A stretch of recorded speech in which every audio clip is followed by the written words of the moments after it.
નમસ્કાર દર્શક મિત્રો, અત્યારે સમાચાર મળી રહ્યા છે કે દ્વારકા ખાતેથી પોલીસ દ્વારા કોંગ્રેસના ચૂંટાયેલા કેટલાક પ્રતિનિધિઓને એલસીબી પોલીસ સ્ટેશન લઈ જવામાં આવ્યા અને ત્યાં તેમને પૂછપરછ કરવામાં આવી કે તમને ઉઠાવીને લાવ્યા છે, અપહરણ કરીને લાવ્યા છે, ડરાવી ધમકાવીને લાવ્યા છે કે બીજું કંઈ છે.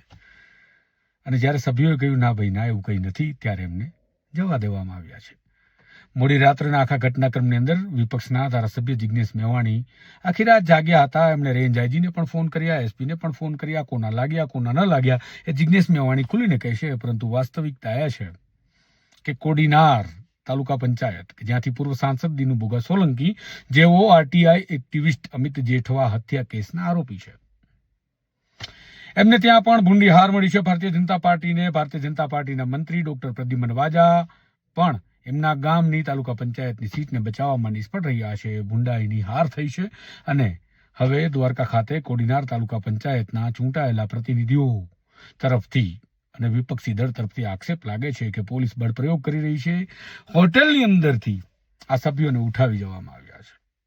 લોકશાહી બચાવી છે, બંધારણ બચાવવું છે. લોકશાહી બચાવીએ, તમે નહીં લડો તો લોકશાહી મરી જશે, નહીં લડો તો બંધારણ મરી જશે. આ જે ડંફાસો આપણી સામે આવે છે, ડંફાસોની સામે મારે તમને કહેવું છે, ક્યાં છે લોકશાહી? બચી છે ખરી? ક્યાં છે બંધારણ? બચ્યું છે ખરું? બચ્યું હોય તો ક્યાં તેલ પીવા ગયું છે? દલાલોની ભૂમિકાની વાતો કરતા વિપક્ષના એક નેતાને પણ મારે કહેવું છે, ક્યાં મરી ગયા છો તમે? કેમ તમારો અવાજ અહીંયા ચૂપ થઈ જાય છે જ્યાં સત્તાની સામે લલકાર પડકારવાનો હોય છે? મારે એ પણ પૂછવાનું છે દર્શકોને, જે દર્શકો નીચે કમેન્ટની અંદર ગાળો ભાંડે છે અને લખે છે કે તમે વેચાઈ ગયા છો, તમે ખરીદાઈ ગયા છો, તમે દલાલ છો. અમે આજે બોલીએ છીએ, અમે તમારી લોકશાહી માટે બોલીએ છીએ. અમારી લોકશાહી આજે પણ જીવન છે, અમને લોકશાહીમાં કોઈ તકલીફ નથી. અમારા માટે બંધારણ આજે પણ જીવન છે, અમને બંધારણ માટે કોઈ તકલીફ નથી. તમારી લોકશાહીને જીવંત રાખવા માટે, તમારા બંધારણને જીવંત રાખવા માટે અમે લડીએ છીએ. કારણ કે જ્યારે અમે વહેંચાઈ જઈએ, જ્યારે સાથે બેસી જઈએ, ત્યારે અમને કોઈ તકલીફ નથી થવાની. તકલીફો તમને થવાની છે, છતાં પણ અમે બોલીએ છીએ. છતાં પણ તમે કમેન્ટની અંદર જે લખો છો, તમારે જાણવું છે કે દ્વારકાની અંદર કોડીનાર તાલુકા પંચાયતના ચૂંટાયેલા પ્રતિનિધિઓને રાત્રે એલસીબી દ્વારા ઉઠાવી લેવામાં આવે છે. દેવભૂમિ દ્વારકા જિલ્લા પોલીસ એલસીબી દ્વારા એવા આક્ષેપો સામે આવ્યા છે. તમે શું કર્યું દર્શકો તરીકે? બતાવો. એ દર્શકો બતાવે જે નીચે લખે છે કે તમે કરતા નથી, લડતા નથી, બોલતા નથી, વેચાઈ ખરીદાઈ ગયા છો. તમે સત્તા પક્ષની ચાટુકારિતા કરો છો, આવડી જીભ કાઢી અને તળિયા ચાટો છો, એ કહેનારા ક્યાં છે? જાઓ દ્વારકા. આક્ષેપો સામે આવી રહ્યા છે વિપક્ષના નેતા ધારાસભ્ય જિગ્નેશ મેવાણીના. ધારાસભ્ય જિગ્નેશ મેવાણી રાત આખી જાગ્યા છે આ લોકો માટે. એમને વિપક્ષના નેતા હોવાનો, ધારાસભ્ય હોવાનો કિરદાર બખૂબી નિભાવ્યો છે અને સલામ કરે છે સોમાન. પરંતુ એ દર્શકોને પણ સવાલ છે, એ કમેન્ટ બાજુને સવાલ છે, સુરત તરફના લોકોને પણ સવાલ છે કે જે લોકો સ્પેશિયલ એક પાર્ટીના દલાલ બનીને નીચે કમેન્ટ કરી રહ્યા હતા. દ્વારકાની અંદર તમે જાઓ, જરૂર છે. અત્યારે એક વ્યક્તિની શોધખોળ કરી રહ્યા છે વિપક્ષના ધારાસભ્યો.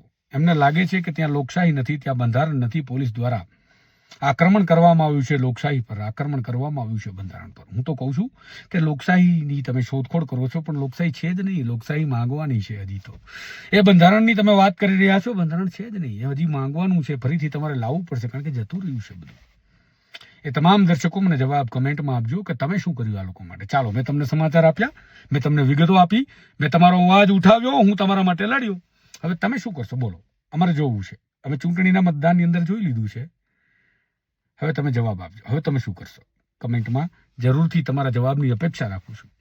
અને ખાસ એ લોકો માટે જે લોકોને લાગી રહ્યું હતું કે એક ચોક્કસ વિપક્ષી દળ માટે અમે કામ કરીએ છીએ, જ્યારે બીજા વિપક્ષી દળ માટે કામ નથી કરતા.